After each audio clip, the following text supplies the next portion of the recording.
Isa sa pinakamalaking bridge dito sa South Palawan na aking nakita is so far dito sa Nara, Palawan. Pakikita ko sa inyo kung gaano siya kalapad. So this one guys is the bridge of Nara, Palawan. At ito yung papunta doon is Aborlan. So ganito kalapad ang bridge ng Nara. So dito tayo sa pinaka-closed area ng bridge kung saan hindi naman to dinadaanan. At para sa mga ilan sa ating mga followers na hindi nakakaraan o hindi dumadaan dito sa South, so I want you to share guys that one of the wide or huge bridge na meron dito ay ang Malatgao Bridge dito sa Nara, Palawan.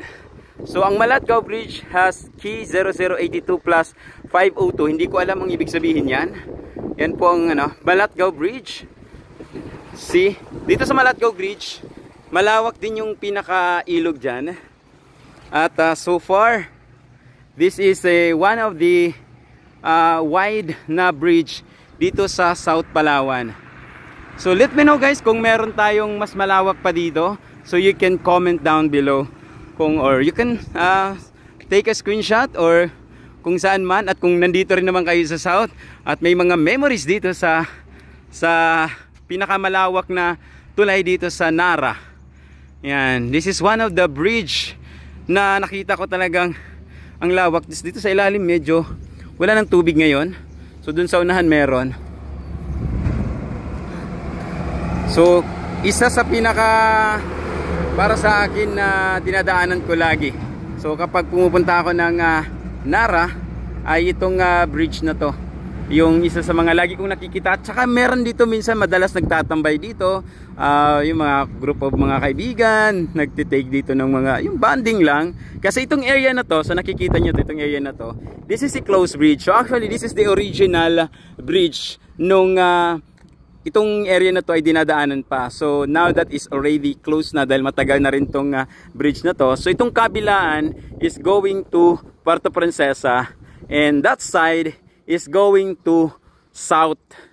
So ganyang kalapad ang bridge dito sa Nara, Palawan. So this is Malatgao. Change natin yung camera para makita naman tayo. Ayan. So nakakatuwa dahil we will try to cross the south part of Palawan. Magro-road trip tayo. First base natin dito kasi galing tayo ng Aborlan. So nandito tayo ngayon sa Nara, which is Nara is the closest destinations of Aborlan. Kasi from Aborlan, from the south is Aborlan, next is Nara. So tingnan natin what is the next municipality after Nara. So sa mga nakakapanood nito mga kaibigan, sana magkita-kita tayo dyan sa mga lugar na nadadaanan natin. O kung nakita nyo naman ako or nakakakilala, grabe naman si Kuya Ron mag-promote sa sarili. Mag-take tayo ng selfie yan. Gusto ko rin sana magkaroon ng selfie sa mga followers ko na nami-met ko dito sa South part. Alam nyo guys, si Kuya Ron kasi sobrang saya ako kapag na-appreciate yung ating mga content. Alam mo bakit? Kasi yung effort na nakikita ng bawat content creator, tapos na-appreciate yan ng mga followers natin, sobrang po yun, sobrang napakalaking tulong po yun para mag-pursue sa mga ginagawa nila. And mas lalo na kapag meron tayong mga followers that are inspired para gumawa ng mga content.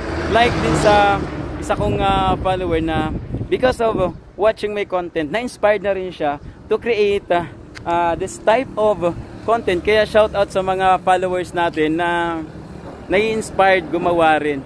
Kaya support ako dyan sa inyo. Kaya naman si Kuya Ron is open to everyone na yan, meron tayong invitation for collaboration. Uy, malaking tulong yan. Kasi alam mo bakit? Bukod sa nagkakaroon tayo ng virtual friends, malaking tulong din to help one another yung ating collaborations. Because one of my friends or some of my followers might follow you, or some of your followers might follow me. Kaya give and take. And that's the most important thing, is being friendly to everyone and opening collaborations. No matter what, kung gaano man karami yung mga followers mo, it doesn't matter para sa akin. Kasi you know what, the most important thing for me is yung support. Yun yung pinaka gustong gusto ko, yung support. Dahil yun yung mag-boost sa atin, sa bawat isa, to create, to be more creative, and to have more support in the future. Kaya sa mga gustong mag-vlog at sa mga followers ko na gustong mag-vlog, I am everyone open for a collaboration. Basta makita tayo, go tayo dyan. Kaya maraming salamat everyone for supporting Kuya Ron in the Island. Dahil sa inyo, patuloy tayong nagbibigay sa abot ng ating makakaya. And gusto ko na rin magpasalamat sa inyo na tayo ay lumalaki yung ating mga followers. And I hope everyone also for watching this, please follow my page and also my YouTube channel. So, continue tayo dito sa Nara. Yan. So, eto nga po tayo. Balik nga po tayo sa pinakamalawak na kalsada na tulay ng Nara, Palawan. Medyo, malinis kaya dito yung tubig o yung ilog dito. Kaya pwede rin po dito mamasyal or pwede rin kayo dito, marami kaya ditong nanguhuli ng isda.